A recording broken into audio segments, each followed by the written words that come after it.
halfway.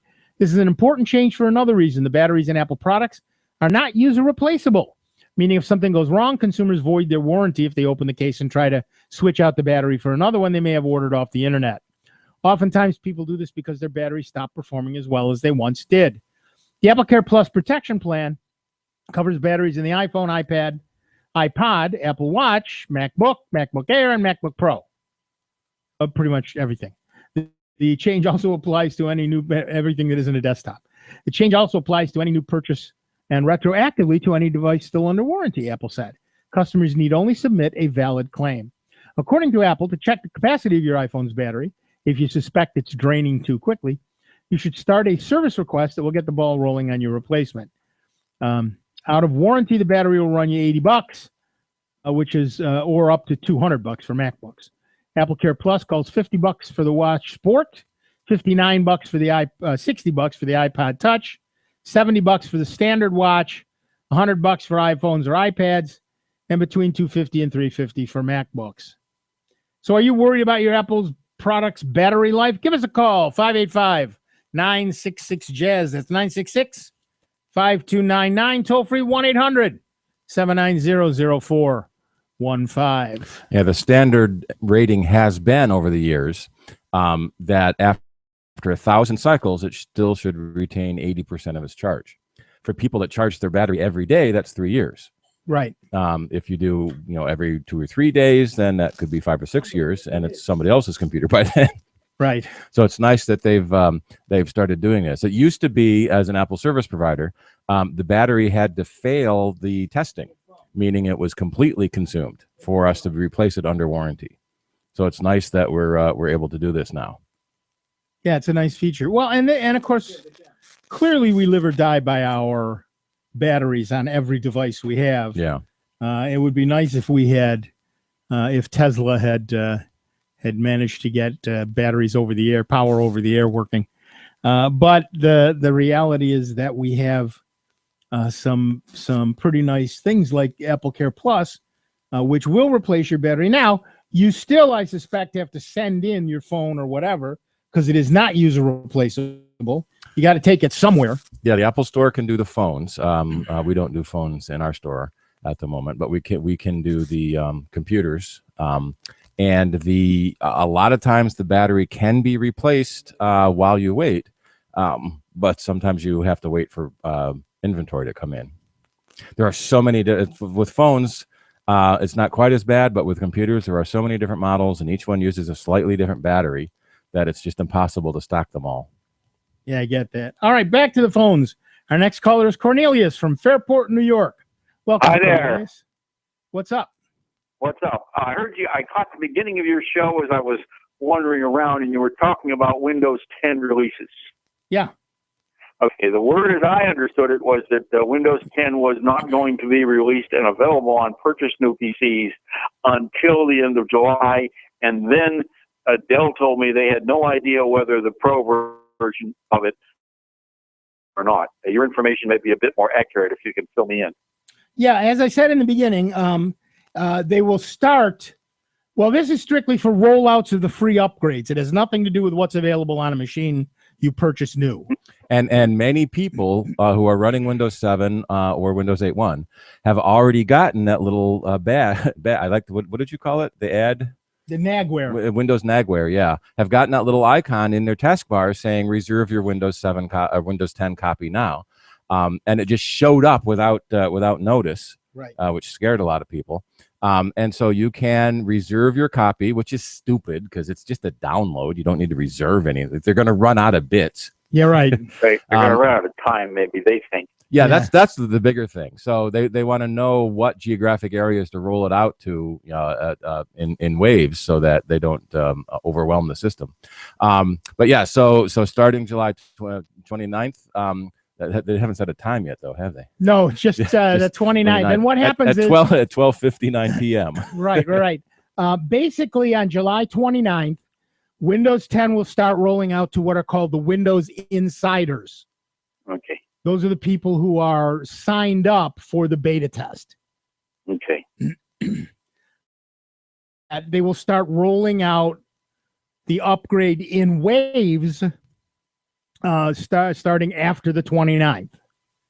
Okay. So Do you have any information as to whether the Pro version will be simultaneous or whether it'll be home first and then we got to wait for a while for Pro? It should be whatever version you already have. So if you have Home, you'll get Windows 10 Home. If you have Windows 7 Pro, you'll get Windows 10 Pro. right, and basically on July 29th, Microsoft will be releasing Windows 10 Home and Windows 10 Pro. Okay. On August 1st, they will release Windows 10 Enterprise and Windows 10 Education. But again, you may not get it on the 29th. It could be weeks before you personally get it. Yeah, I am in the process of trying to decide which computer to buy next. Having had my one of my traveling machines stolen in an airport.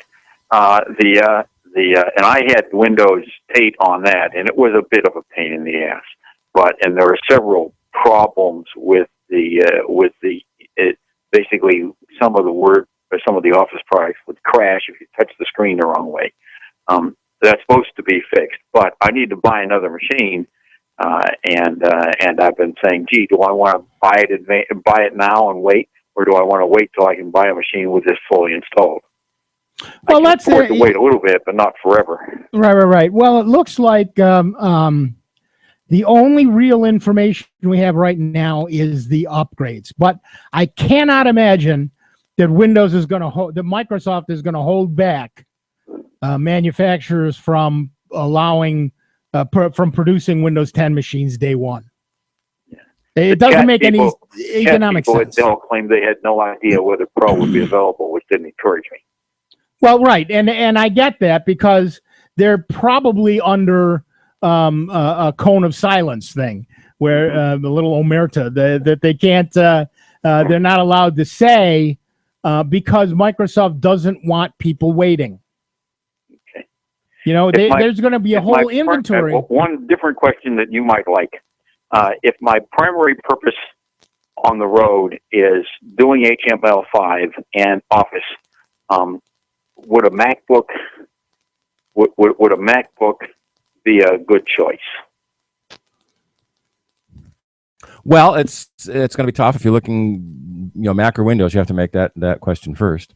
The MacBook comes in three different product lines. There's the MacBook itself, which is very, very, very thin, very, very light, 12-inch high-resolution Retina display, and then the MacBook Pro comes in a 13-inch or 15-inch screens. They're a little bit heavier but more powerful. And what we're seeing now is the MacBook and the MacBook Air, which used to be the very thin and very light model, are sort of duking it out for that very thin, very light. So the MacBook Air comes in 11-inch and 13-inch. So of course they put the MacBook Nothing, we have to say now, right between with a 12-inch screen. I would be going for a 15-inch and basically the most processor and memory and hard state disk I can get, which is where I would be with Dell. It's a 2.5 to 3K toy. Yeah, the highest end model comes with a massive super fast quad core i7 processor. You get 16 gigs of RAM. Standard config is a 512 gig flash drive, where you can go up to a terabyte flash drive if you want. And that will run Office really, really good. Now, what are you? Okay, one thing you might want to think about, and just so I can throw this in, have you looked at Office Online, Live 365? No, I have not. The point, of course, is that all of the online stuff implies continuous connectivity and reasonably high-speed connectivity. Right. And for a machine I'm carrying around the world, that's not really what I'm after. You're right, and I understand that you will be in places, particularly overseas. And sitting on airplanes. I mean, that's all getting better, but it's not. It is viable in the home and office work environment, but it's not viable for useful for traveling. I have an XPS 17 that I've had for 3 or 4 years with a terabyte of disk, and that is my primary work machine. It is getting older and it's heavy as hell. Yeah. And I really can't use it on an airplane. Now I had an XPS 12 or 13 with running Windows 8.1, which is the machine that got stolen. It was small and light, which is to say it's easy to lose. and but it was I'm old, and it was very hard to deal with the 12-inch screen. Oh, welcome to that club. Cheese and crackers. Well, I say, you're getting old when you're carrying more pairs of glasses. You got eyeballs. Yeah. Yes. God, yes. I and the reason I ask that is because, like I've said many times, I use a Chromebook.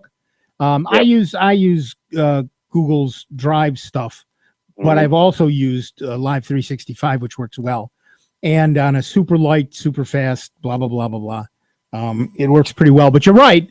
The reason I don't use Live 365 on my Chromebook is because it doesn't do offline at all, whereas Google Drive does. So that would be fatal for me. Right. No, I get that completely. On the internet connection all the time. But the other thing you need to think about is how really powerful a machine do you need on the road? If you've got I do a lot of work in Excel Solver. Right now, I'm doing a lot of work with Visual Studio, and I have full Kaspersky protection, and I am always waiting.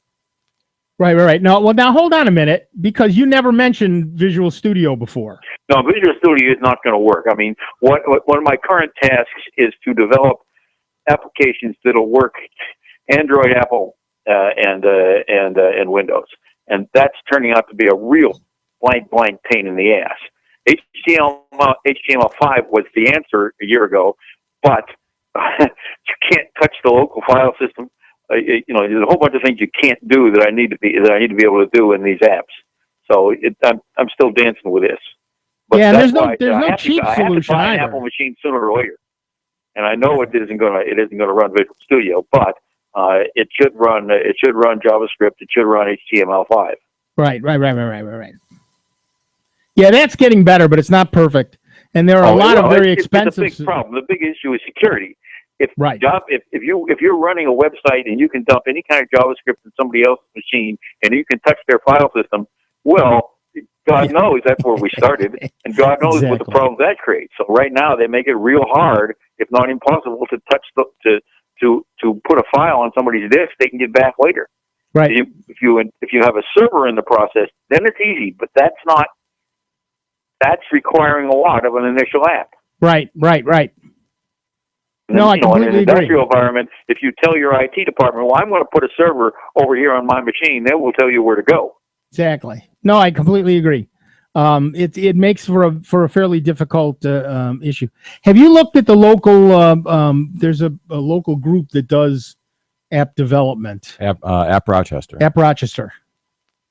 Not yet. You should. When I have the definitions clean, I intend to farm out the majority of the project to whoever. I'm not to the point where I have it clean. I've written the initial app. I have it running HTML5, and now I'm discovering, since I'm new to JavaScript, the realities of the cost of making things easy in terms of performance. Right. So I'm working my way through that, and it means I'm going to completely restructure what I've done. So I'm not to the point where I'm ready to farm out. Well, it looks like you got a handle on what you're trying to do, and that's the important thing right there.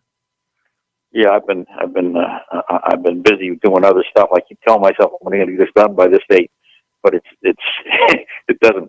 So what you're saying is, yes, I can buy a top of the line Mac, and it will be as powerful as the top of the line Dell. Yeah, pretty much. If the processors are the same, it's one of the things that has really helped in the Mac arena is that using the same processors that Windows computers use, it really helps those speed comparisons.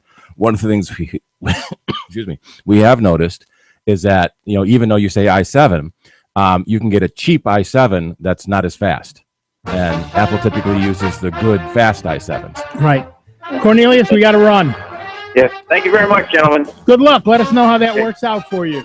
Okay. Bye. All right. Thanks. Well, that's it. You've wasted an entire hour of your life with this nonsense. But you get a chance to do it again on the other side of the news, and we'll be back with a whole lot more of Steve Ray, Nick Francesco, Michael Oden, and you. It's 59 minutes after the hour. It's Sound Bytes. It's member supported. That's right. I said member supported. Jazz 90.1.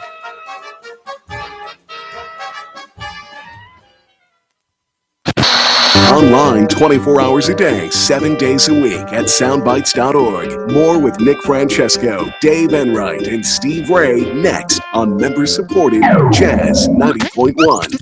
WGMC Greece Rochester, a public service of the Greece Central School District, Jazz 90.1. Streaming online at jazz901.org. Work remains before it's finalized, but diplomats say there's a tentative deal on sanctions relief in talks between Iran and world powers over Iran's nuclear program. Heavy rain has stopped in Washington, D.C., and police are wrapping up security measures around the National Mall for 4th of July festivities. Sunland Serfati reports the FBI and other intelligence agencies remain on high alert across the country. It's not just in Washington. Police forces across the nation, including New York, Philadelphia, and Los Angeles, are on high alert, and not just in the streets, but online. New Hampshire crawling with presidential candidates showing up at 4th of July parades. Jeb Bush, a weekend guest at Mitt Romney's home there, is hoping for an endorsement from him. Mitt Romney endorsing would help. He's kind of the senior statesman for our party. Other Republicans, Chris Christie, Marco Rubio, Rick Perry, and Lindsey Graham are in the Granite State, as is Democrat Hillary Clinton. 9 people are recovering from fireworks injuries in Avon, Colorado. Fireworks shells malfunctioned and flew into a crowd. I'm Michael Toscano. The statistics for women in heart disease can be scary, but we are not statistics. We are unique. Women's symptoms are different than men's, making diagnosis of blocked arteries more difficult. There are many testing options, but not all of them are designed with women in mind. To learn more about testing options for women, visit GoSpreadTheWord.com. That's GoSpreadTheWord.com. A public service of Healthy Women and the National Association of Nurse Practitioners in Women's Health.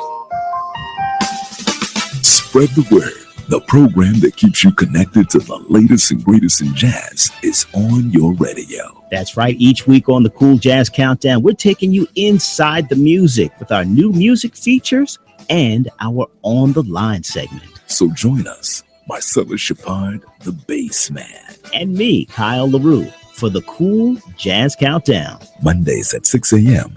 on Jazz 90.1. Jazz 90.1 is supported in part by our members and by CMAC, presenting James Taylor and his All-Star Band, July 12th, 8 p.m. at CMAC, located at 3355 Marvin Sands Drive in Canandaigua, on the campus of Finger Lakes Community College. Just let me tell you about a girl I know. For more information, you may call 758-5330 or visit Ticketmaster, charge by phone, or cmacevents.com. That's how I know. That's how I know. No, hallelujah, rises love. Welcome back to America's longest-running computer show, Sound Bytes, on member-supported Jazz 90.1. Get online now. Call 966-JAZZ. That's 966-5299. Toll-free 800-790-0415. Or submit your question by email at soundbytes.org. Once again, here's Nick Francesco, Dave Enright, and Steve Ray on member-supported Jazz 90.1. Welcome back, everybody. I'm Nick Francesco. I'm Steve Ray. And I'm Michael Loden. And at 3 minutes after the hour, we are Sound Bytes. That's right. It's the 4th of July edition of Sound Bytes. God bless America and happy birthday. We are here live for the next hour. If you are so inclined, check us out on YouTube.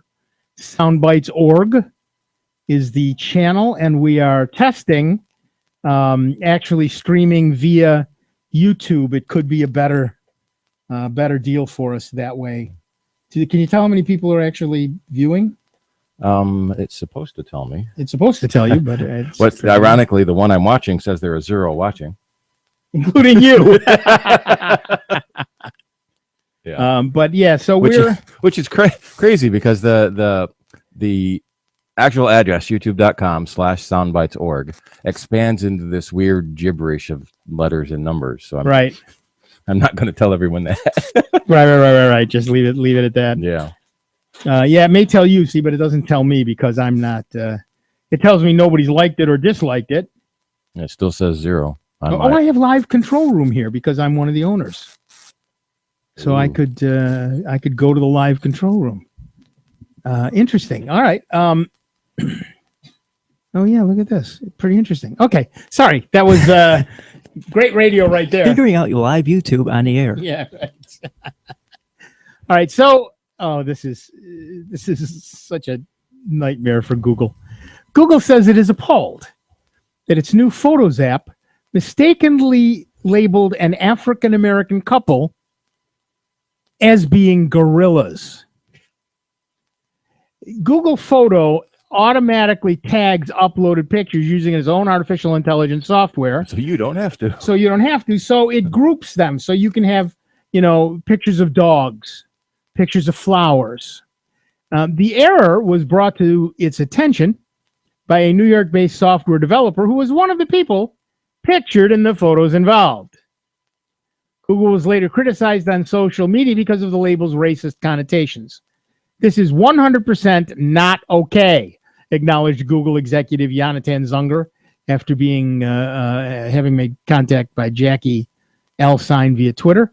It was high on my list of bugs you never want to see happen. Mr. Zunger said Google has already taken steps to avoid others experiencing a similar mistake. Mr. Elstein said the error had affected several photos in his collection. He added that it was also working on longer-term fixes around both linguistics, words to be careful about in photos and people, and image recognition itself, that is to say, better recognition of dark-skinned faces. This is not the first time Google Photos has mislabeled one species as another. The news site iTech Post noted that the app was tagging pictures of dogs as horses in May. When I bring up pictures of dogs, I also see my cat. This is amusing, but not quite like labeling African Americans as gorillas. Users are able to remove badly identified photo classifications within the app, which should help it improve its accuracy over time, which is a technology known as machine learning. Google has faced criticism since the error was made public. However, Google has acknowledged the sensitivity of the latest mistake. We're appalled and genuinely sorry that this happened, the spokesrobot said.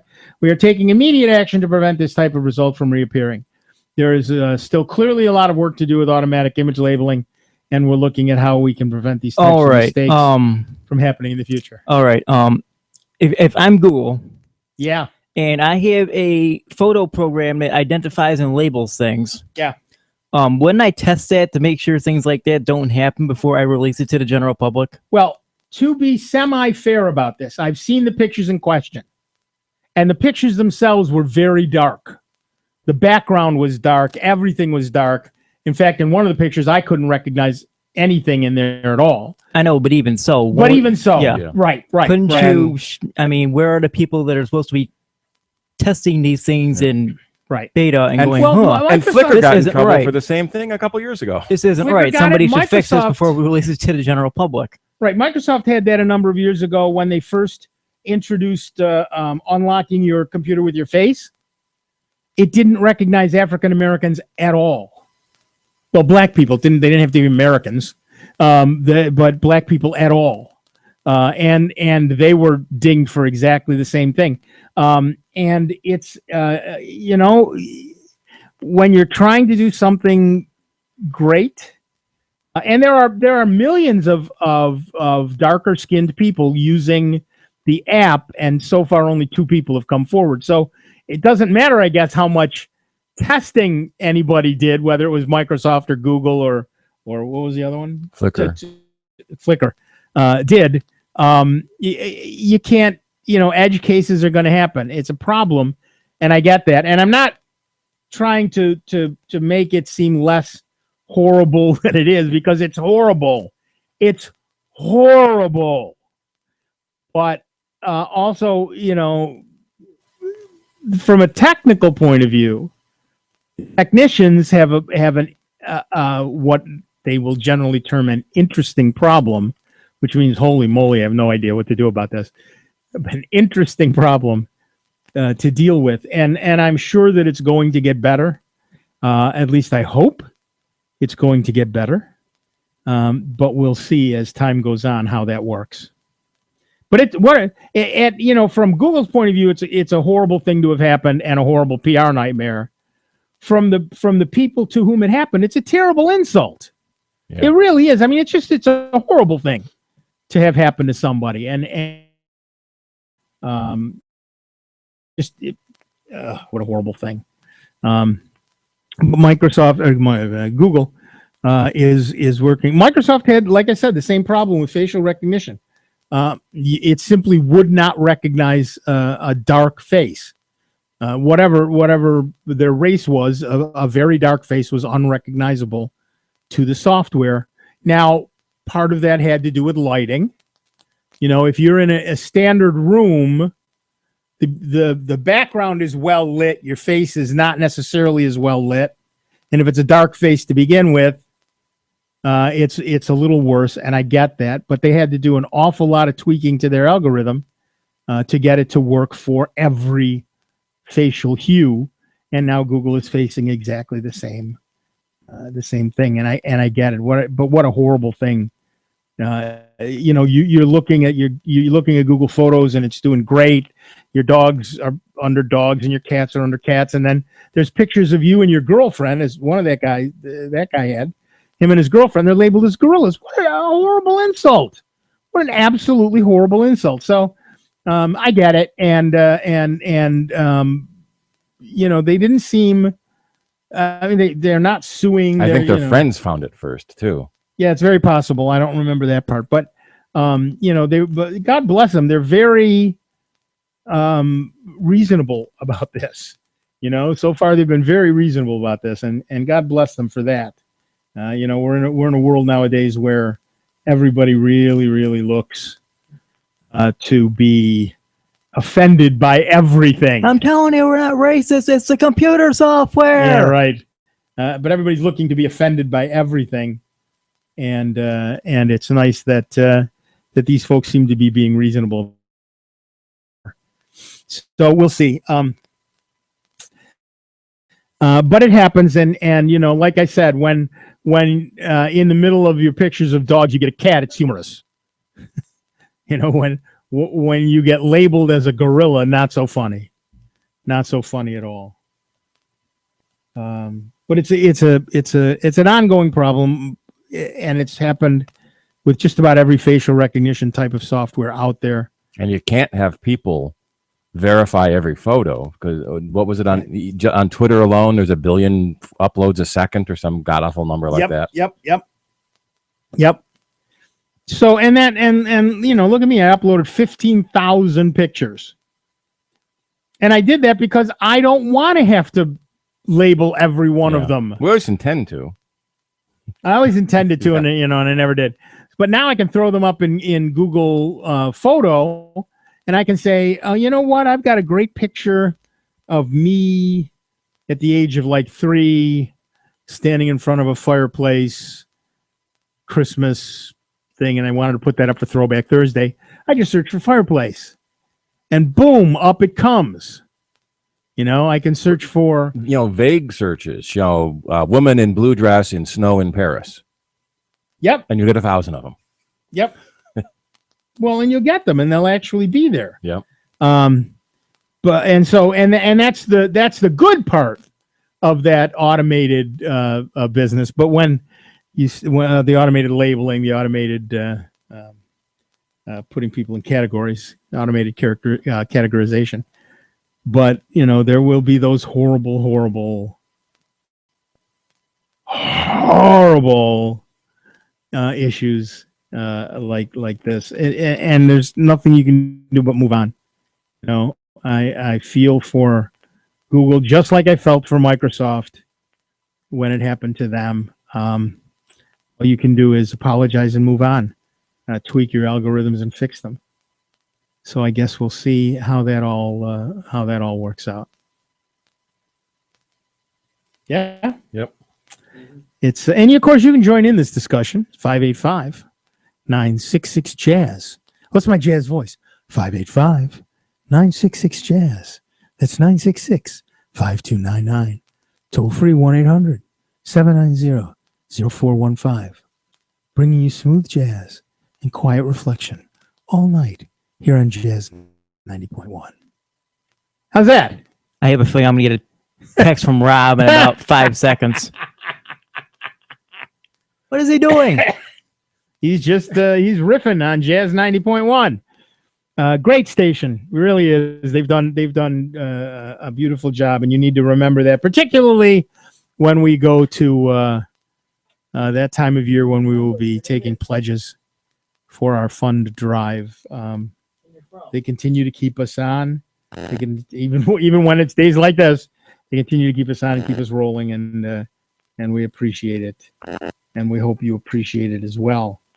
But we'll get our next caller on in just a half a moment, because Michael is frantically getting that person ready to go, and that person is Sam from West Henrietta, New York. Welcome, Sam. What's up? Hi guys. Thanks for taking my call. Sure. Nick, I got a Moto Turbo smartphone. Can I have any information from my Windows documents to that smartphone? Yeah, well, yes. In a couple of different. You want to actually move the documents over? I want to move because when I'm away, I can't. All I got is my smartphone to look at things. I can't get my documents on there. Right. Okay. So there's a couple of different ways you can do that. All right. Your Moto Turbo is an Android phone? Correct.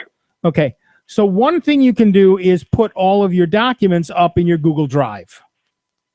Oh, I see. Okay. Right. Which can be just a folder on your Windows computer. Right. So you can when you want, you can move them up to your Google Drive one of two ways: as a Word document, or let Google Drive translate them to its own format. If you let them translate it to its own format, then the Google Drive app on your phone will actually let you view them as real documents on your phone. Okay, you lost me. I don't know how to do that. Well, it's automatic. When you set up Google Drive in the settings, one of the choices is, do you want to move them up as they are, or do you want to translate them to the Google format? Okay. And in this case, you would say, I want to translate them to the Google format. All right. Right. Now you can open them up using Google Docs on your phone and see them as the real document. Oh, I see. Okay. Right. So and now, how complex are these? Do they have chemical formulas, lots of pictures, or are they mostly documents? Well, mostly my bookwork, my paperwork, my business. You could also install Microsoft Word for Android on your phone and not need to convert them. Right. But if you do convert them, it doesn't count against your disk space usage at Google Drive. Right. And that's the big thing. Here's the other business that you need to understand. Google Drive, you get 15 gigs free. Right. But if you save documents in Google's format, they don't count against your storage. Oh, okay. So I've got like 30,000 documents up on Google Drive right now, and I'm actually only using just less than 2 gig of disk space. And most of that is PDFs in a movie. Because I'm saving them all as Google. Even if I originally wrote them as text files or Word documents or LibreOffice documents, it doesn't matter. When I upload them, I have already told Google I want them to convert. So when they upload, they immediately convert to the Google format, and they take up zero space. Oh wow! And of course, I anything. I already used my 15 gigs. I didn't know I can do that. I'm paying now for that storage. Well, what you can now do then is re-download all that stuff. Go into settings and say, I want to do this business, and then that will and then re-upload them, and then they won't take up any space. Oh wow! Okay, let me try that. Beautiful. Thanks, guys. I appreciate that. The way you do that is you want to go into, in the upper, once you're on the drive.google.com. Yeah. In the upper right is that little gear, the little gear that says settings. Oh, the three bars? No. That's by the way called the hamburger menu. Or sometimes the hot dog menu. I'm at Google Drive right now. I don't see that. On the upper right, underneath the picture of your face, there's a little gear, a little a flower, or whatever. Okay, I see it. There you go. That's settings. Yeah. Settings, yeah. Right. So if you go into settings, the very first choice is convert uploads. Okay. It says convert uploaded file to Google Docs editor format. Okay. And if you check that, you can do the same with slides and with sheets as well. When you upload them, they will be converted to Google's format and therefore will not take up space. By the way, when you want to download them, you can then download them as a Word document or an Open Office document or an RTF document or a plain text file or whatever you want. Oh, boy. I didn't even do all that stuff. Wow. Yeah. So that makes it really nice because essentially, at least now, you get infinite storage. Right? Yes. Because you're saving everything in their format. So you mean Google won't charge me now for if I get down back under 15 gigs? Right. If you're great.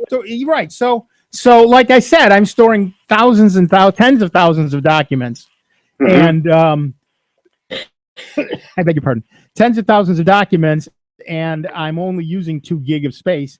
Most of that is some large PDFs and a movie. Okay.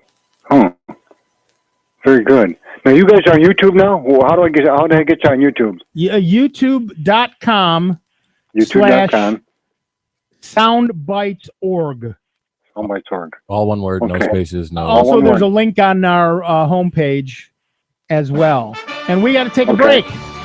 Back in just a couple of minutes. Steve Ray, Michael Oden, me, Nick Francesco, and you. It is 21 minutes after the hour. You're listening to the longest running computer show in the known universe. Why, that would be Sound Bytes, right here on member-supported Jazz 90.1.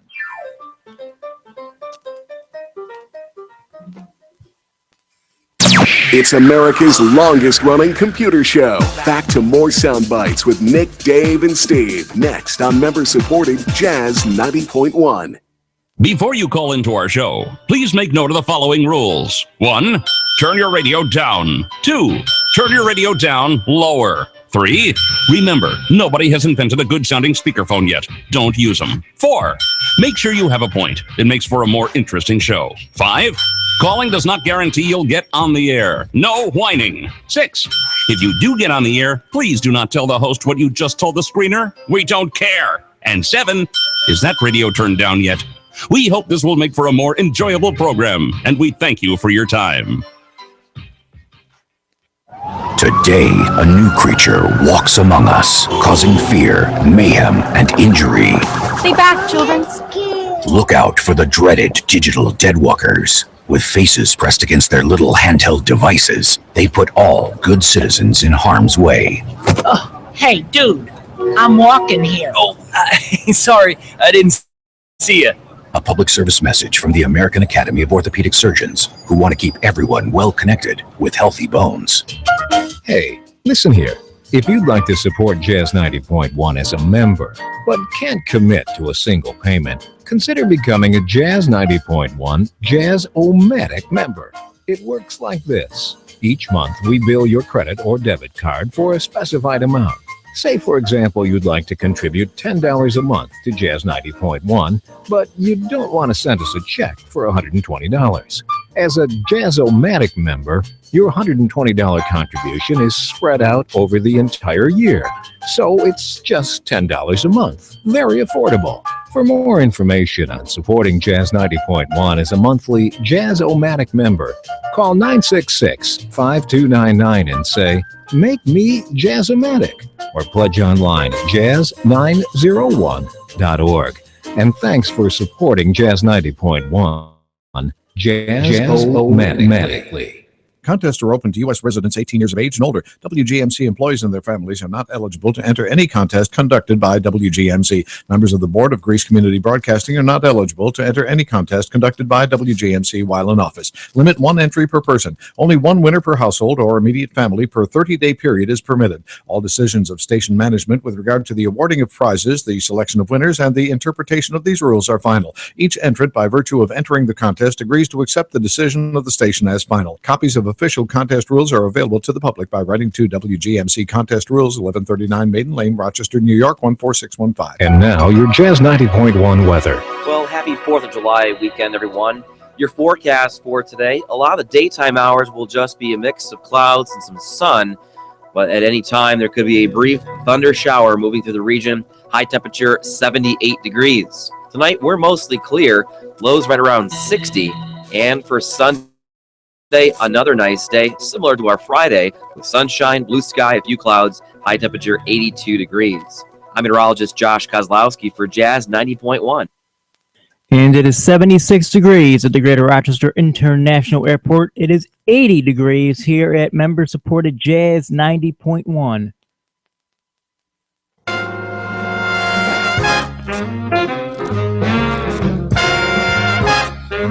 Hi, I'm Jim McGrath, host of the Blues Spectrum. I hope you can tune in this Sunday evening from 7 until 9 for some of the best blues around here on member-supported Jazz 90.1. Welcome back, everybody. I'm Nick Francesco. I'm Steve Ray. And I'm Michael Oden. And at 25 minutes after the hour, we have Dana from Victor, New York on the line. Welcome, Dana. What's up? Hi, guys. You're looking good on YouTube. Thanks. One of the things I like about it is you get free HD. All the other services charge you to do HD. Yep. Now we just got to get an HD camera, but that's that's a separate story right there. I actually am getting one soon, so we'll see how that works. So yeah. Thank you. It's actually kind of looking it's looking pretty cool. And we haven't found any storage limits. You know, with Ustream they only store it for a month unless you pay the money. Yeah. But YouTube, I can't find anywhere where it tells you how much space you get or how long you can keep your videos. I guess it's just all part of that 15 gigs of space that Google gives you. I guess. I don't know. We'll find out. Yeah. We'll soon find out. What can we do for you? My real question is, why does Windows continue with the register, and what does it do? Inertia is the answer to the first question. You mean the registry inside Windows? Yeah. Yeah. Here's the thing. Every program has to have configuration files that go along with it because there are so many things you can change. So, for example, in Word, you can set your default font, your default page size, your default margins. Those all have to be saved somewhere on the machine in between sessions, right? Okay. So those are called configurations. And most computers, the Macintosh and Linux, for example, save each program's configuration in separate configuration files. Windows used to do that. Now it puts it all in one big file called the registry. We don't know why. And that's not a joke. I suppose they thought it would be faster to search one database than it would be to search for all the files across your hard drive. Except for a couple of issues. One is they never remove anything from the registry, ever. So if you uninstall a program, you would reasonably expect, because you are a reasonable human being, you would reasonably expect that the configuration data for that program is removed from the registry. It is not. So the registry, and if you reinstall the program, by the way, it puts that configuration data back in a second time.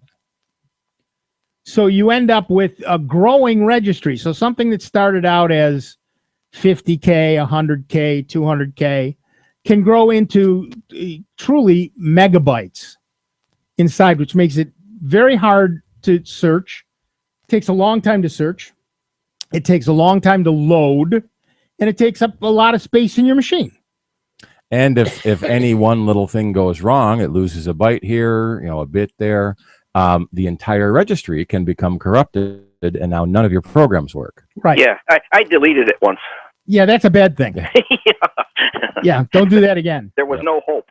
Yeah, exactly. There And is no hope. one of the simplest troubleshooting tips we have on every other computing platform, if a program isn't working right, go delete the preference file that saves all those settings. And The config file is in yep. Apple is called a preference file. Yeah, .plist. And so delete that. When you launch the program again, it makes a brand new one from its internal defaults, and a lot of times it'll fix the problem. Right. The first time you launch a program, it says, where's my config file?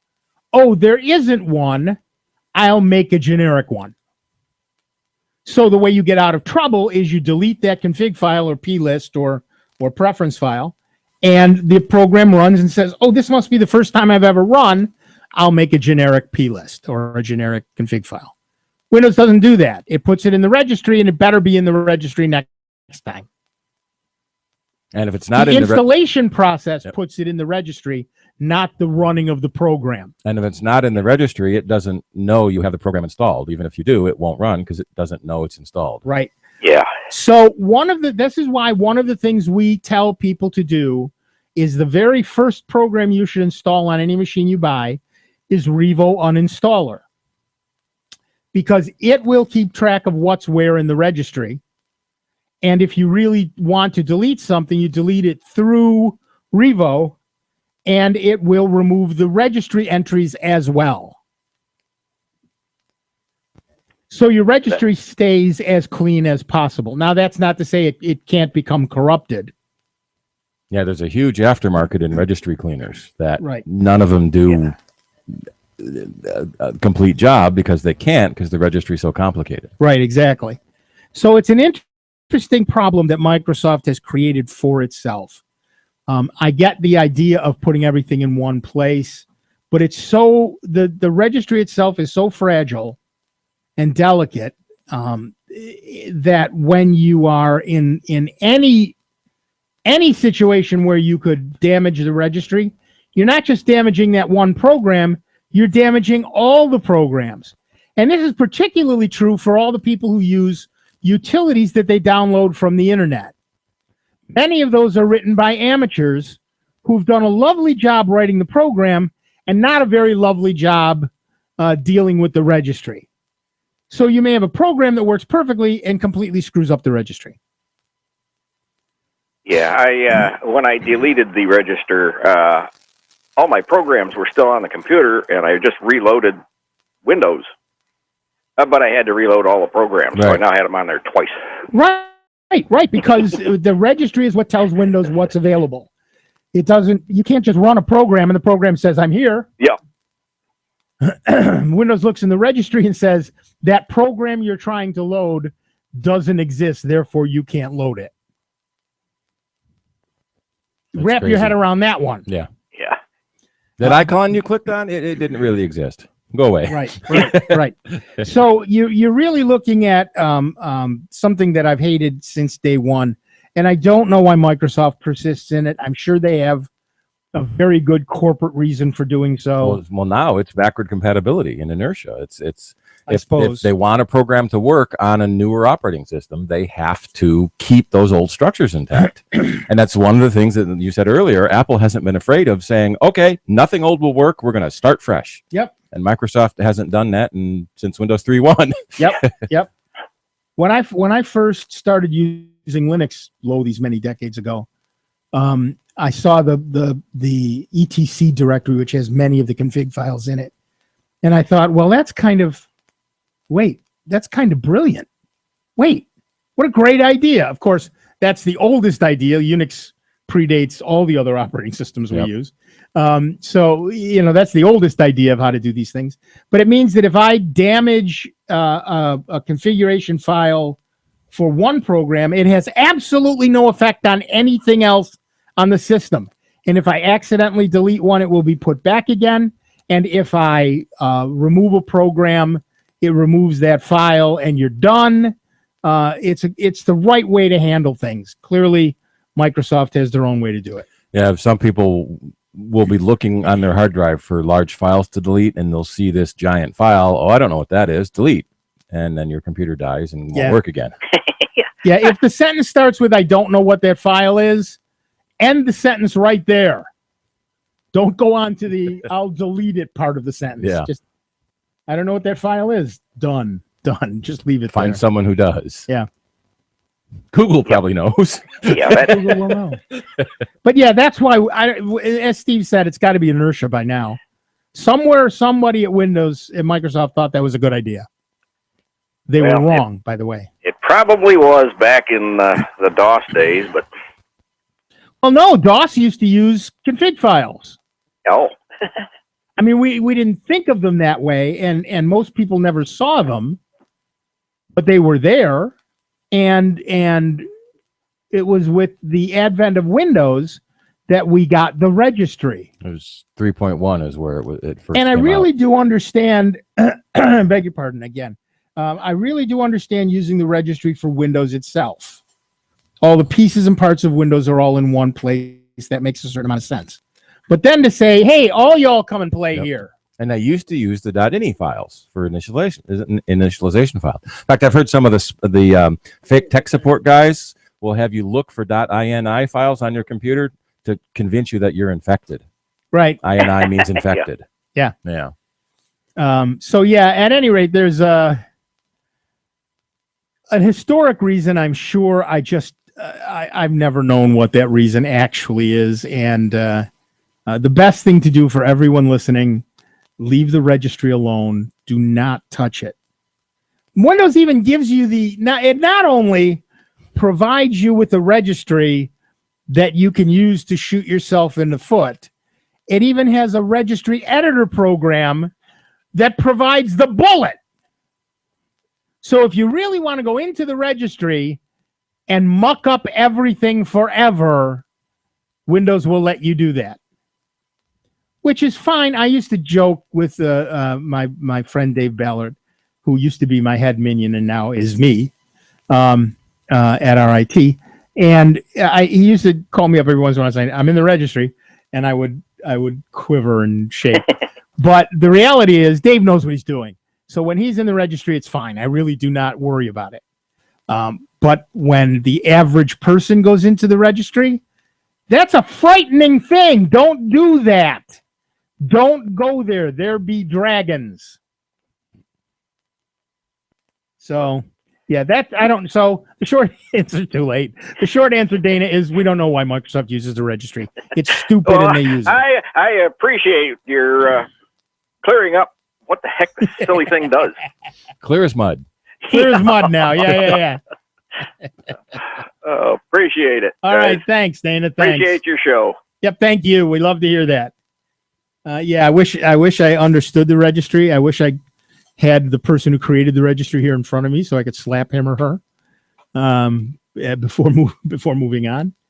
And I'm sure that, group policies and things like that make sense to me. The registry for Windows itself, I can see. But letting everybody else use it as well, that was a dumb decision. And I just don't see it as viable. That's, something like Revo Uninstaller will help keep the registry clean. Nothing keeps it clean, but the registry will. Something like Revo Uninstaller will help keep it clean. Things like CC Cleaner, C Cleaner can help. CC Leaner. CC Leaner. That's it. All right, back to the phones. Our next caller is Rick from Irondequoit, New York. Welcome, Rick. What's up? Rick, are you there? Rick? Hello? Hi, guys. Hi, there you are. Hi, Rick. What's up? Happy 4th of July. Same to you. And it's good to hear you guys on a Saturday. You must be making... we lost you there for a second. We must be what? You must be getting triple time. Yeah, you're breaking up. I'm sorry, Rick. Okay, I can hear you through my radio. You can't hear me at all? No, I can hear you now, but you're breaking up. Okay, shall I continue? Yes, let's see what happens. Okay, I just recently bought a laptop computer called a transformer where the screen comes off and you can type on the screen. Yep. Unfortunately, it's that 8.1 that everybody's been complaining about. If you can help me with, I'm sure will be a small issue. When I turn it on, I get a lovely scene of the time and the date, but I always have to sign in with password. Yep. How can I bypass that issue, or can I not with 8.1? I have not been able to bypass that issue, no. Wow. Yeah, I hate that issue. Yeah, I hate that issue so much. That's one of the complaints about it. It's a security issue, so someone else doesn't get into your computer. Appear on the screen. I cannot, once I do enter my password, which I must do apparently, I cannot go directly to a desktop with all of my icons there. I must go first to the charms. So yeah, he was breaking up again. But how does he get right to the desktop once he signs in? Oh, doggone it! I know how to do this. Right. Hold on a second. I've done it. I've done it myself, so I know it's doable. And I just found a tech note on how to sign into Windows without a password. Really? Well, and the answer is use a fingerprint reader. Yeah. Okay. There you go. Yeah. You can boot directly to the desktop in 8.1, and there's you right click on the desktop. Let me think for a second. Oh golly, Ned. Yes. Right. Oh, that's it. Right click on the taskbar. Choose. I got something swirling around here. Just a moment. Okay. No, just write this down. Do it. We'll post the link too. We'll post the link. Oh, that would be good. Right. So you right click on the taskbar. Where is the taskbar? Because right now I've got all of these charms in front of me. Well, you have to get to the desktop. And you do that by pressing the Windows key. Oh, and that looks like what? I'm sorry. Then now you're at the desktop. Got it. Right. So you're at the regular desktop. Okay. And you right click on the taskbar, which is that bar across the bottom of the screen. Uh-huh. Choose Properties. Okay. You go to the Navigation tab. Then under the Start Screen section, there's a checkbox that says when I sign in or close all the app tops on a screen, go to the desktop instead of Start. So make sure that's checked. Right? And then you have to reboot. And it's Thank you. You will send this to me as a link on your site? I will not send it to you, but we will put it as a link on our site. I understand. And this only works in 8.1. That's what I have in front of me. 8.0 doesn't have this feature. Right. If Thank you're you. still on 8.0, you should be, not you, but I'm saying this to everybody. If you're still on 8.0, you really need to move to 8.1. Okay? Yep. There's also... No, we got to take a quick break. Oh, well, yeah. Sorry. Thanks a lot, Rick. Got to take a quick break. Back in just a couple of moments. Steve Ray, Michael Oden, Nick Francesco, you. 42 minutes after the hour. Sound Bytes, member supported Jazz 90.1.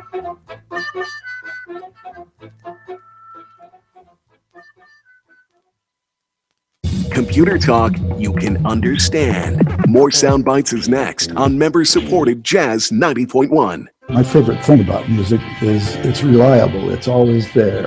And it just helps me cheer up other people. There's nothing to worry about when you do music. You're just having fun. When I'm playing it, I'm like, wow, this is me. And the sound just increases around you, and you just become immersed in it. You become one with it. When you play music, you are playing life. Whatever music means to you, just play. Brought to you by the NAM Foundation. Hey, Jack, how's your car doing? Well, things ain't what they used to be. Oh, you mean like smoke gets in your eyes? Yeah, and I can't get started. When you're ready to face the music and replace your old vehicle, why not donate it to Jazz 90.1? We'll even come pick it up. Jazz 90.1 gets the cash and you get the tax deduction. For more information, call 966-5299 or 966-2660. Donations to Jazz 90.1 are deductible only if you itemize deductions. Jazz 90.1 Jazz Cruise tickets are selling briskly. To buy your tickets now, call 966-JAZZ or visit jazz901.org. Here's the latest Jazz 90.1 weather forecast. Well, happy 4th of July weekend, everyone. Your forecast for today, a lot of the daytime hours will just be a mix of clouds and some sun, but at any time there could be a brief thunder shower moving through the region. High temperature 78 degrees. Tonight, we're mostly clear. Lows right around 60. And for Sunday, another nice day, similar to our Friday, with sunshine, blue sky, a few clouds, high temperature 82 degrees. I'm meteorologist Josh Kozlowski for Jazz 90.1.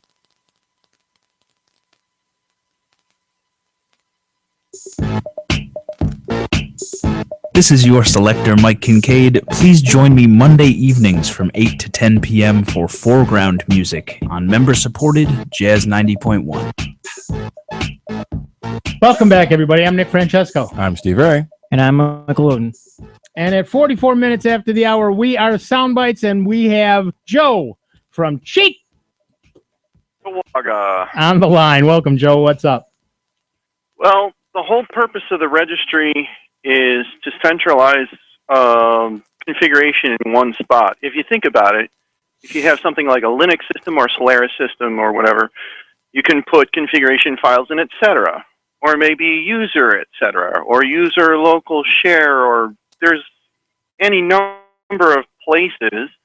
So Microsoft basically put their feet down and said, well, if you're going to have your, we're Microsoft compliant or whatever on your packaging or whatever, you're going to put your configuration in this registry hive under a key identifying your software package. And same thing when you go into HKey users, any user configuration is going to be here. If you use files you're not compliant, you can't claim that you're compatible. No, I understand all that. But what they're really saying in the background is that any MOOC with a C compiler can screw up the registry for everybody. I understand well, them. All the registry is an alternate namespace. It also has ACLs. So if you don't have the requisite permissions to create keys or alter keys in the registry, you can't, for example, you by and large can't screw up HKey local machine because you don't have rights to do anything there. Right, but you can screw up a whole bunch of it. And in fact, if you have an error in the registry, Microsoft's default mode is to just stop loading it. Oh yes, let's just panic. Oh my. Well, but that's my point. If Microsoft had the registry for its own stuff, I don't have a problem with it. But when they let every 15-year-old kid with a C compiler put anything they want somewhere in the registry, and then in the midst of loading that, if that kid made an error, the whole thing stops, I have a problem with that. Yeah, why don't you just skip that registry entry and move on to the next one? Either that or say, you know what? The registry's for Microsoft products. You get your own configuration files. That works so well for every other operating system. It really could work nicely for Windows as well. Well, it's akin to, as you were mentioning before, you find this file, I don't know what it does. Imagine if you delete, etc., an tab on System 5 systems. The kernel will boot, and it'll run init, and it'll say, "Oh, I have nothing to do," and you're done. Yeah, but that's an entirely different situation from some 15-year-old kid writes a utility that you install, and on Linux, that utility will not load because its config file is bad. On Windows, the registry will not load because its hive is bad. Which means that no other program will load. Right. An entirely different situation. Yeah. Yeah. Right? You get yourself into trouble really fast. Yes, really, that's my point. That's my point. Had Microsoft said the registry is for Windows programs, you know what? I don't care. Do what you want in there.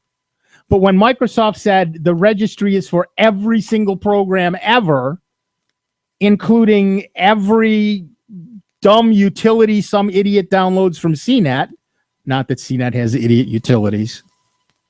Thank you. But you see what I'm saying?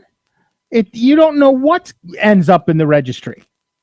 If I load some utility onto Linux and it doesn't work, that utility doesn't work. No harm, no foul. If it screws up the registry in Windows, everything doesn't work.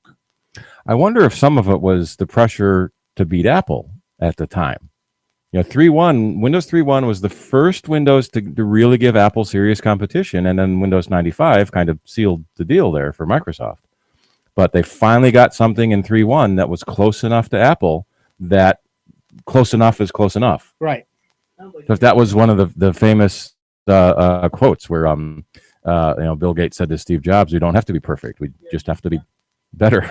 Right. Well, Just like there's file permissions in Linux and there's access control list or ACLs in Windows and several other operating systems, you can minimize the damage you can do to the registry itself by simply properly applying ACLs to it. And the default ones are pretty good. You pretty much can't write it just willy-nilly right into things. Right. But And it is compartmentalized. It's an interesting fact that if you run Cygwin as a Unix, Linux emulation on top of Windows, they present the registry in /proc/registry. So it basically becomes another file system attached to the usual file system. Yep, exactly. Well, thank you very much for your time, gentlemen. All right, thanks, Joe. We appreciate it. Next caller is Tim from Webster, New York. Welcome, Tim. What's up? As soon as Mike pushes the buttons. Oh, sorry. But sorry. I did find a way to not have to type your password every time you boot Windows 8.1. It actually is the same stupid program that Windows 7 used. They just moved it so you can't get to it. You have to run a program called NetPlease Wizard, NETPLWIZ, and that opens the advanced user control window, and you can uncheck a button that says users must enter a password. Yeah, that's dangerous. Right. The whole point of users entering a password when the computer boots is that someone else can't get to your computer and get into your stuff. Right. A desktop computer at home maybe might not be so dangerous, but a laptop that you take places. That's really dangerous. Yeah. We better get to the phones because we're going to run out of time. Tim is apparently gone anyway, so it doesn't much matter. Yeah, but this is I agree with you. But this whole business of not having to enter a password, I do get it on desktops at home. I'm the only person who uses my computer. I trust my wife. I trust my daughter. He's back. Tim from Webster, you there? Hey. Yeah, go ahead. Okay, my question is, I recently purchased a new computer with better RAM and processing speed, and the most frustrating problem I'm having, I've loaded hardly anything onto this, and this happens with my old computer too. I know there's a faster way to do the startup so that so many things aren't loading. I was hoping you guys could, but I'm afraid to go into that msconfig thing and start eliminating things that I don't know what they are. Yeah, the Well, problem, that's the issue. right? The problem is a lot of new PCs come filled with demos and trials and crapware. So one of the things you can do is the safer way is in the taskbar at the bottom right corner. Any of those icons, click on them, see what it is. If you don't need that program, you can uninstall it. You can also go through your add remove programs, and even you may not have installed these programs. They may have came pre-installed on the computer.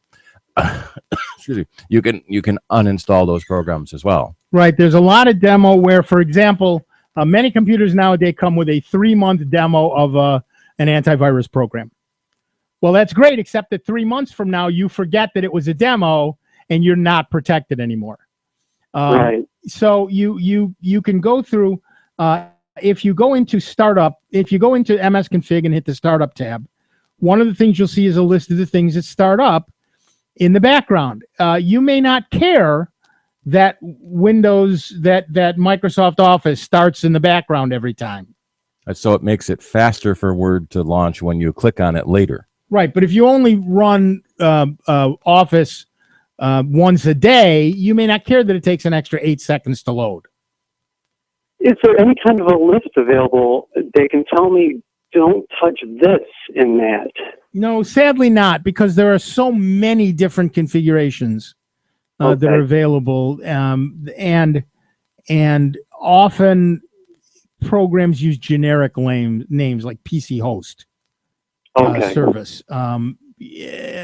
Any one of a dozen programs will use that. Some will. You never want to start. Some of them you want to start every time. Somebody who knows what they're looking at really needs to be the person who sees that and deals with it that way. There's no... And a lot of the programs that claim they do that, they will just give you a list. Here's a list of all the crap we found on your computer. What do you want to keep? Right. Well, that's what I bought you for. Right. But it doesn't matter. That's not the point. The point is, because the point is they can't tell what you want and what you don't want. Right. They can tell you what's junk, but you may want that junk. So yeah, what if I want a cheap mortgage or larger body parts? Exactly.